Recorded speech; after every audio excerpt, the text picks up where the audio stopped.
Salut à tous, cette vidéo est la suite de la vidéo de la semaine dernière sur le transfert des photos et l'installation de GIMP Aerothérapie. Et aujourd'hui on va donc voir comment retoucher et les bases de la retouche sur GIMP. Donc aujourd'hui la photo qu'on va retoucher c'est celle-ci. C'est une photo pour ceux qui nous suivent sur Instagram que vous allez déjà connaître. Vous avez sans doute vu dans la vidéo précédente comment installer Aerothérapie et GIMP, et si ce n'est pas le cas je vous y renvoie. Donc directement sur Aerothérapie, vous pouvez régler rapidement les réglages de base on va dire de l'image, mais je ne recommande pas de s'attarder ici parce que c'est très limité. Voilà, donc on va rapidement fermer et se retrouver directement sur GIMP. Voilà, ce que j'aime bien faire souvent ici c'est quelque chose d'assez important, c'est de renommer le calque de base Backup. Voilà, Backup en gros c'est le retour, c'est à dire que si on fait une erreur sur les calques comme ça qu'on va modifier, on pourra toujours supprimer, on aura ici la photo non retouchée, donc c'est une sorte de sécurité. Voilà, et j'appelle le premier calque 1. Voilà, on peut aussi l'appeler en fonction de ce qu'on va faire. Voilà, moi je l'appelle avec des numéros, c'est plus simple pour se retrouver. La première étape consiste à aller dans l'onglet couleur en haut à gauche et à aller dans courbe. En fait c'est la courbe qui va nous permettre de faire une première retouche et qui va tout de suite donner de la profondeur à l'image, vous allez voir.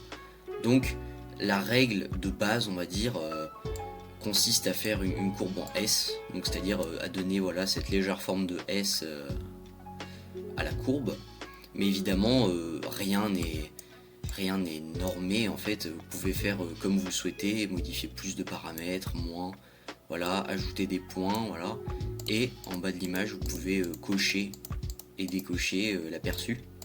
Voilà donc la photo originale et la photo avec cette courbe. Vous voyez qu'on gagne dans les couleurs de la profondeur et des détails. Toujours dans couleur, donc on va passer à la deuxième étape, luminosité et contraste. Donc ici moi j'aime bien baisser un petit peu la luminosité et augmenter un petit peu le contraste, peut-être pas autant. Voilà, il faut être léger sur les contrôles, ça permet d'accentuer les détails également et de donner une atmosphère plus vive à l'image. On peut encore vérifier sur l'aperçu si c'est bien, et pour être plus précis on peut utiliser le petit curseur au bout.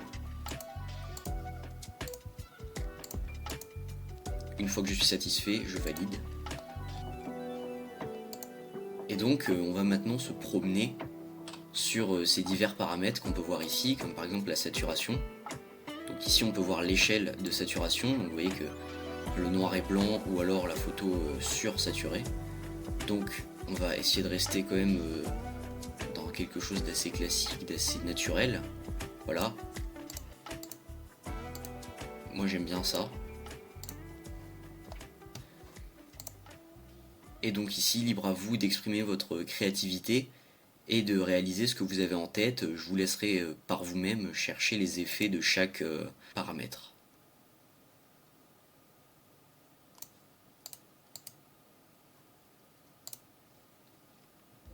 Nous allons maintenant créer un calque. Donc le calque qui peut être utilisé par exemple pour séparer le sujet du fond, assombrir une certaine zone, donner un effet de vignettage, éclaircir une certaine zone, déformer une certaine zone, peindre une certaine zone, voilà, vous m'avez compris. Donc la première étape c'est de créer un calque classique qu'on va pouvoir venir appeler en toute originalité masque, et sur ce calque on va venir créer ce qu'on va vouloir donner. Par exemple moi j'aimerais bien assombrir le fond et en même temps garder du contraste. Voilà, donc on va pouvoir assombrir le fond, donc on peut y aller, hein, et garder un peu de contraste. Voilà, donc comme ceci.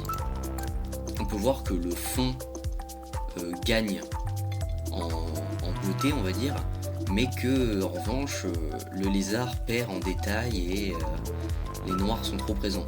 Mais ne vous inquiétez pas, ici on va juste se concentrer sur le rendu du fond et le lézard ne sera pas affecté. Voilà, donc on peut valider.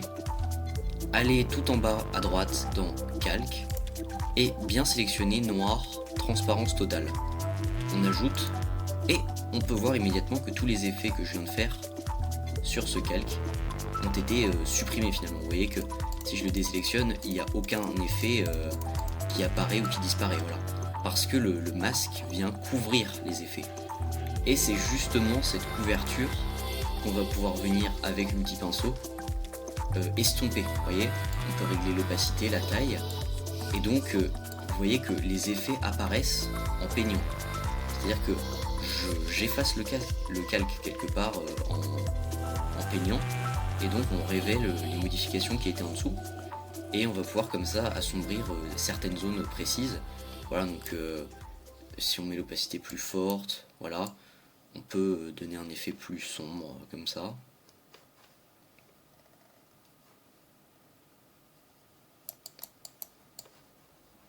Et on voit en bas que le calque au début noir est maintenant blanc, sauf les zones qu'on n'a pas encore peintes. Voilà, ça peut nous aider à corriger si on avait oublié une zone en particulier, voilà. Et ça peut être très pratique. Ensuite, on peut venir réduire la taille du pinceau et venir chercher le détail.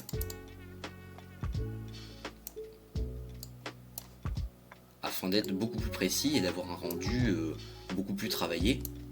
Mais gardez bien à l'esprit que tout ce que je fais là, c'est très subjectif et que certains trouveront ça immonde.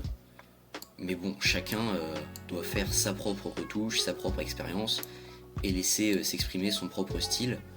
Et donc ça vient avec l'expérience et la pratique. Voilà.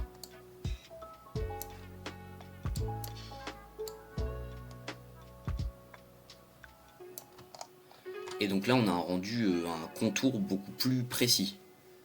Donc maintenant on va passer à une étape relativement similaire mais inverse, éclaircir une zone. Donc c'est globalement le même principe. On va revenir sur notre calque de base, le dupliquer, voilà, l'appeler encore une fois en toute originalité masque 2 et appliquer ce qu'on veut. Donc en l'occurrence ici on va augmenter un peu la luminosité, le contraste également, voilà, on peut le baisser un petit peu comme ceci, et on va également la saturation l'augmenter. Voilà, l'idée ici c'est d'éclaircir l'œil, donc ne vous occupez pas du corps du lézard, c'est juste l'œil qui nous intéresse. Et vous voyez que si on se focus uniquement sur l'œil, il gagne beaucoup en couleur et en beauté.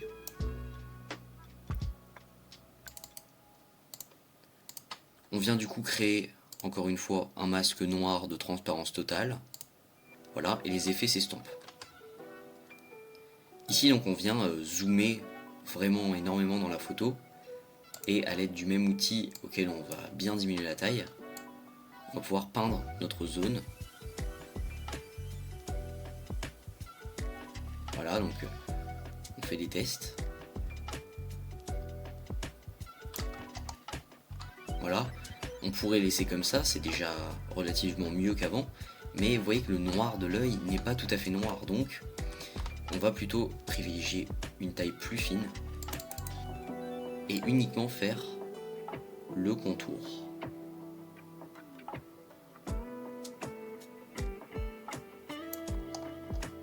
Et vous voyez que maintenant, non seulement on a un œil bien plus lumineux, mais en plus on a un noir qui est bien plus profond. Voilà donc la photo avant et la photo après. Je vous laisse me dire en commentaire laquelle est votre préférée.